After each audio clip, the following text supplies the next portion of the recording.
You know, nowadays, people have iPads where you can take notes and search for anything just by tapping with your finger. But carrying an iPad around is not the easiest thing in the world. Even before the iPad came out in 2010, we had iPhones, which that was 2007, and that was even harder because of the fact that it was small. But the real question I bet you guys are wondering is, before the iPhone, what did they use to take notes? Well, I bought something just today that will answer that question. I have with me right now something that is probably even harder to take notes on, but it was the best they could do back then. Find out what it is right here on this video.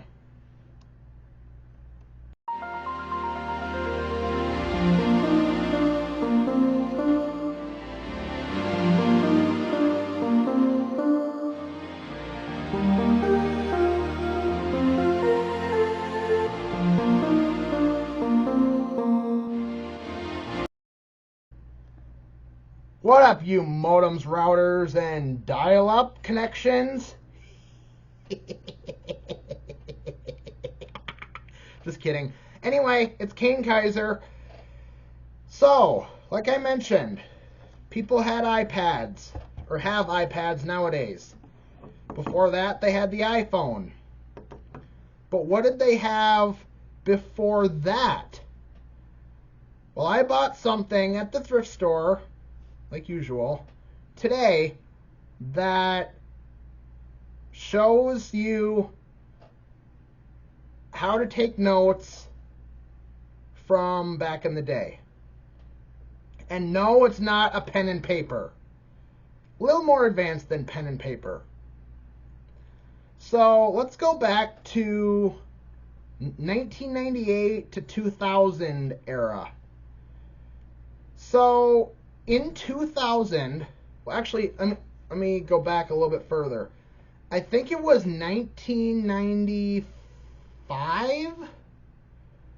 Apple had actually made a note taker type thing where you actually had to use a stylus to use their you couldn't use your finger to navigate the screen. Or it wasn't even a screen even, it was LCD. And keep in mind, for those who are blind, this is kind of a visual video, so I will describe it as best as I can. But you pretty much had to use a stylus to navigate. You couldn't swipe, hardly. You could only like tap or touch or whatever you want to call it with a stylus. That's how it worked. Swipe features and that was non-existent back then. I mean, with the iPod coming out in 2001, you did have the scroll wheel, and then eventually it became like a virtual wheel where you just rub your finger on it. But that wasn't always easy to take notes on. I mean, you could store your contacts and stuff on it, but what I found today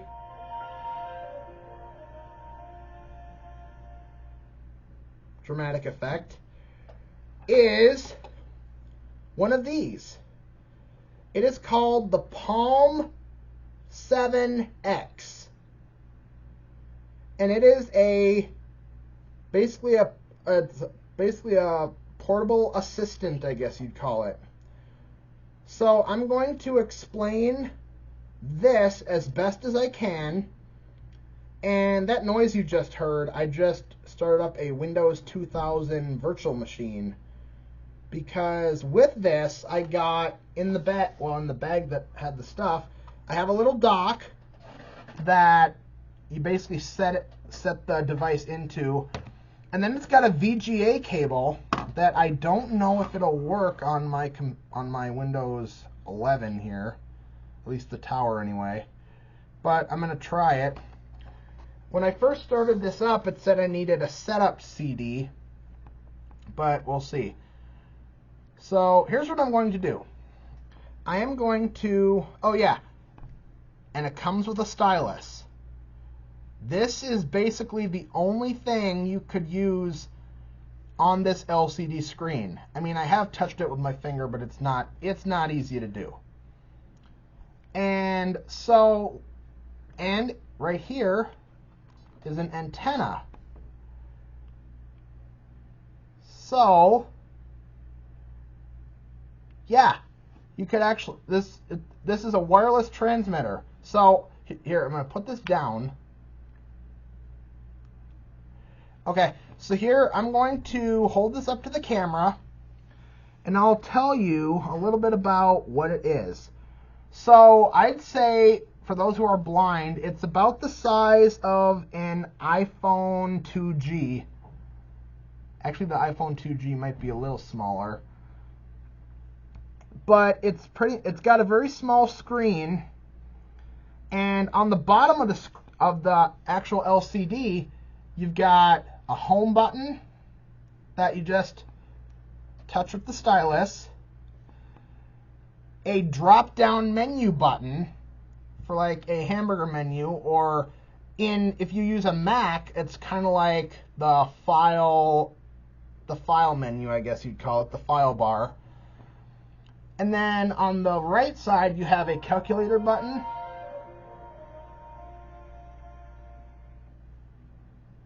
Okay. And you have a find button on that side. In between that, you have two boxes. One of them is, the left box is bigger than the other. The big box here is to actually write characters, write letters. The other box, which is about a quarter or a third of the size of the full thing, is where you write numbers. So, and if you touch the dot right here, I know it's kind of hard to see because my camera's a piece of crap. If you touch the dot in the bottom left corner of that square, it'll actually bring up a touchable keyboard, kind of like we're used to. And if you touch the bottom right corner, it brings up a number keyboard. Now, on the physical unit, you have 6 buttons, seven buttons. On the very left, you have a button. It's a small rectangle button that turns it on and off. So if I push it, yeah, it actually does beep. Yeah, it says the AAA battery level is too low to finish charging the transmitter. Yeah, I see that.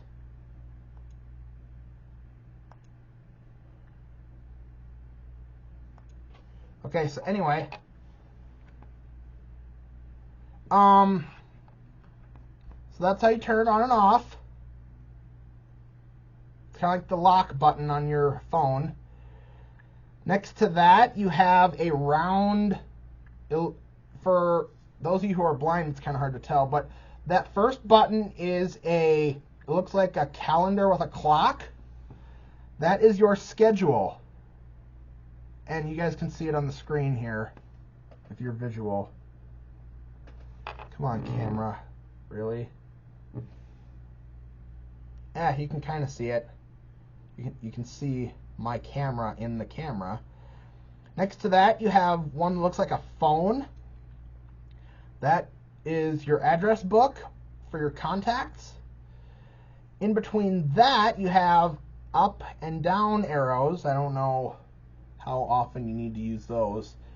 Next to that, you have a to-do list button.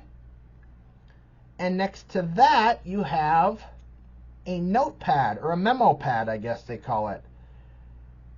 So this is basically what they used to take notes, and this was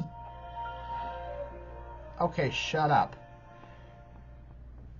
Basically, they used this to carry their contacts and their schedule and whatever before we even had iPhones. So that is kind of interesting, isn't it? So here's what I'm going to do. I am going to figure out how to do this. I'm going to take my camera, point it down. You guys can see my keyboard. Gotta find a good way to do this. Okay, here we go. So I have the little reader here. You guys can kind of see it. I'll try and cover it up a little bit so you guys can see what I'm doing. So right now I have the address book up right now. Let's see if I can move the camera a little bit closer. No, I can't. So I'm going to go to the home menu by touching the house. It makes like a really low beep. And so here we got the clock on the top, the battery level, just like a phone. And then this here, this home menu is basically your apps list. So when I first turned this on, it was pretty much brand new setup. So right now we have ABC News, Activate, Address, which is the address book, Amazon. Yes, you could shop on Amazon with this thing through somehow. Ask Jeeves, which that's ask.com. I don't even know if ask.com is still a thing. Barnes & Noble. I know, it's crazy. They've got Brand Finder, which I'm not quite sure what that is. You got yourself a calculator. CBS MKTW, that stands for Market Watch. It's for like stocks. You got the date book. Diagnostics. Fidelity, which is a finance, like bookwork type thing. If I go down a little bit, we've got a second page. So we got graffiti, hot sync, which is what the dock is for, like to actually link it to your computer. iMessenger, which I don't even know if that does yet. I still have a little bit of exploring to do. MapQuest. If you're a 90s kid, you'll probably remember MapQuest, or 2000s kid. You got MemoPad, Movie Phone, which I don't even know what that is yet. Palm Inc. It's their probably main company. Prefs, with preferences or settings. Security. To-do list. Travelocity. Travel SOS. And USA Today, which is a news source. You can actually get the weather through the Weather Channel. And WSJ.com, which is Wall Street Journal. So you can pretty much do a bunch of different things on here. So I'm going to go to the memo pad and kind of demonstrate how this works. So you go to New on the bottom. It's like a mini Mac, basically, is what it is. And so what you can do is actually use the little box down here to write characters. And let me get the manual out here. Writing characters, you basically have to write characters with one stroke on this thing. It's pretty complicated because it tracks only by one stroke of the stylus. So it would be kind of hard to do. So here's the graffiti alphabet.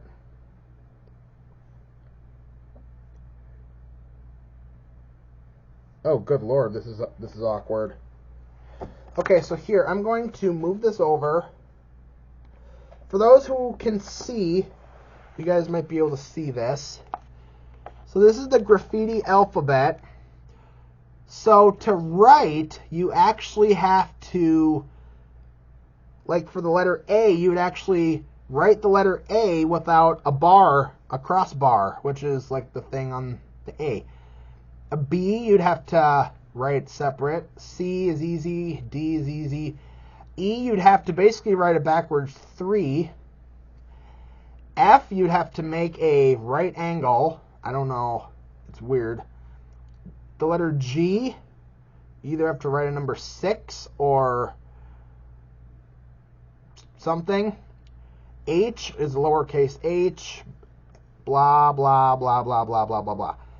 And yeah, it's pretty complicated. Like, it's very hard to figure out how, yeah, it's hard just to kind of like understand the alphabet. If you were at a corporation or an office in the early 2000s, you would probably have to memorize all of these strokes. It's hard. It's so hard it's not even funny. And on this side you can do caps shift, caps lock.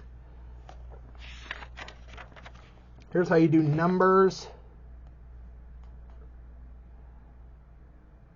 It's very awkward. And then you got your punctuation. You got completely weird ass things here.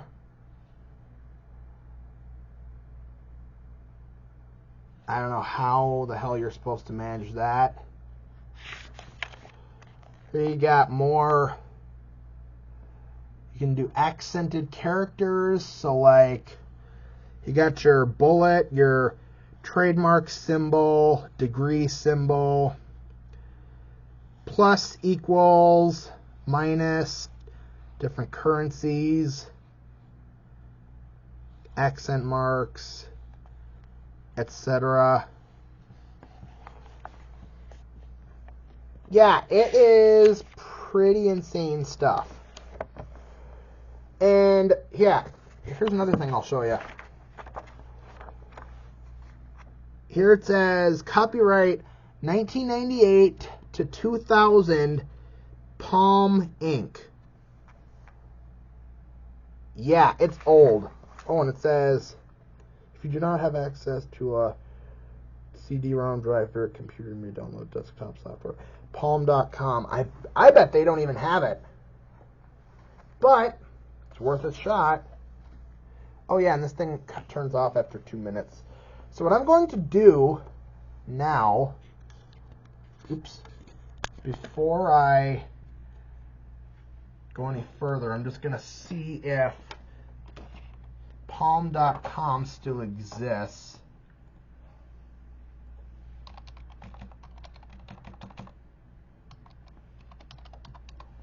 I bet it won't.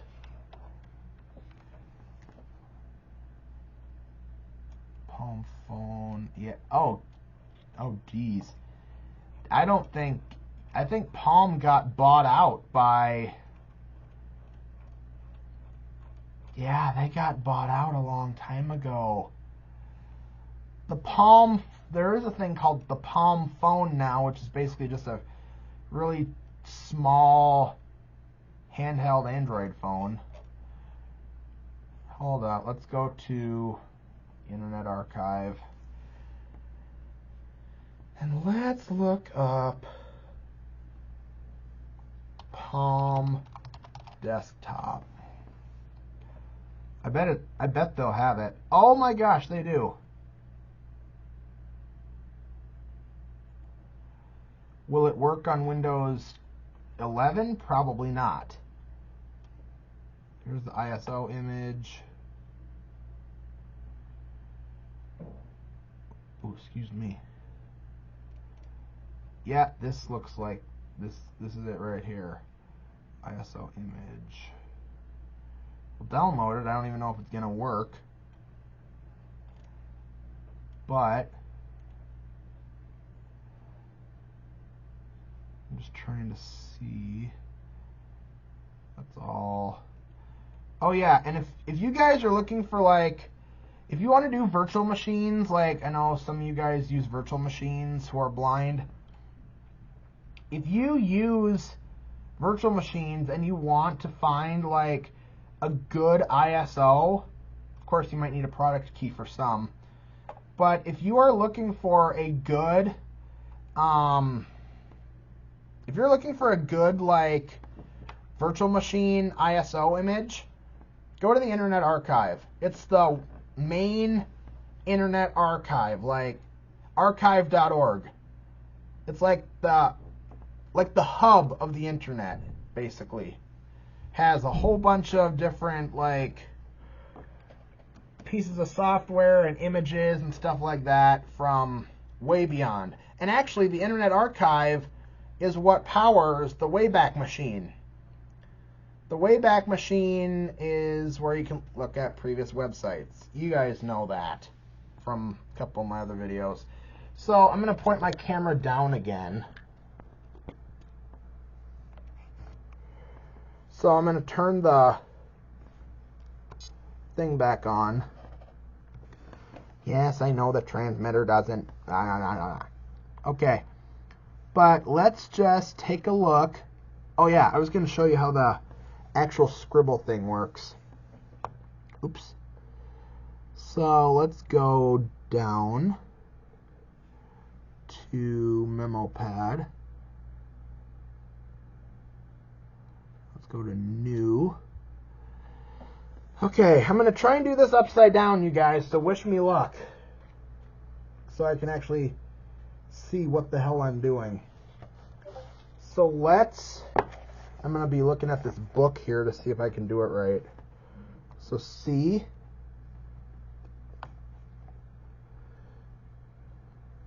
A, I, N, space. Looks like I'm doing good so far. K, A, I, S, E, R. Did I do it? Oh, by golly, I did. Nice. So that I just wrote my name here. I'll move it closer. I just wrote my name in the memo. Let's try something harder. So let's delete this note. So you go to details and delete. And if you had this connected to a computer, you could save an archive of this on your PC, but I don't have the software. So let's go to new again. Let's try something harder. So B O P I T M A S T E R, and then I'm going to move over to the left panel or the right panel here.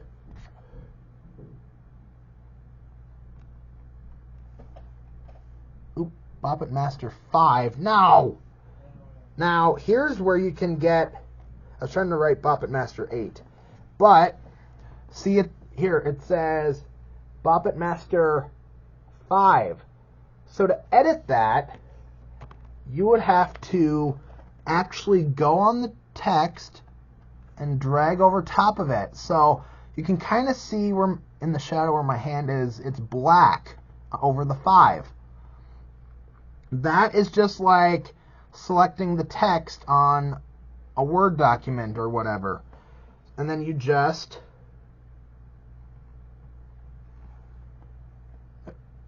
There we go. So now I just wrote Bop It Master 8 on the palm reader or palm note taker. I don't know what you call it. So I'm going to save that. So you hit done. And all these other notes here are just preset or whatever. So here, I'm going to go to the bottom left, the very bottom left button. It's a flyout menu. So that brings up here, kind of like what you see on a computer. So it's got a little bar on the top. There's record and options. And under record, it says beam category. I don't even know what that does. We'll try it. Oh, now it's going to search for different devices. Oh, one thing I forgot to tell you. I'll cancel that. So let's go home. Okay, so I'm just going to shut this off. Okay, so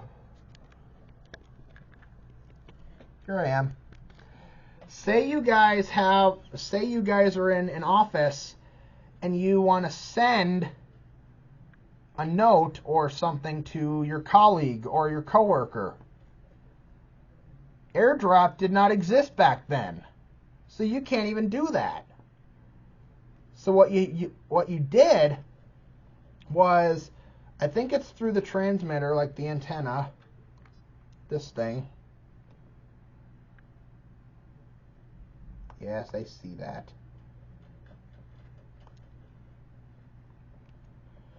Through this, if you look at the top, right here, right smack dab in the middle of the top of the unit, you see a little black square. That may look familiar to you. That is an infrared sensor. It's the same thing that TV remotes are made with. An infrared sensor. So you can actually send your notes through infrared to a colleague or coworker straight to the other device. Exact same thing as AirDrop, only older, basically. So yeah, I mean, it took me a little bit to figure out how this works. Oh yeah, here's the cool thing. It only takes 3 AAA batteries, or 2 AAA batteries. Ignore that. So,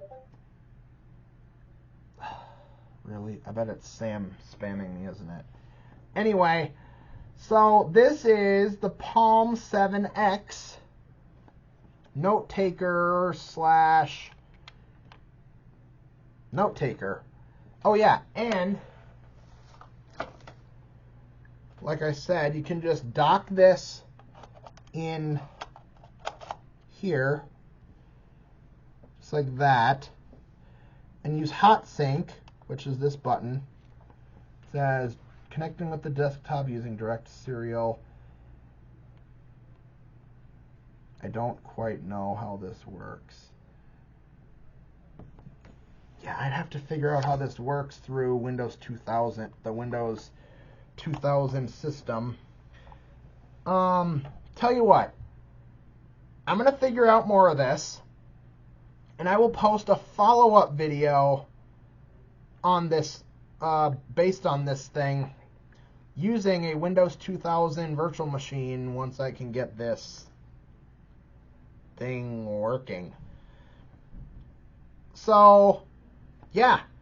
So that is how offices and businesses took notes and other stuff in the 2000s. So thank you guys for watching, and I will see you guys next time. Peace out.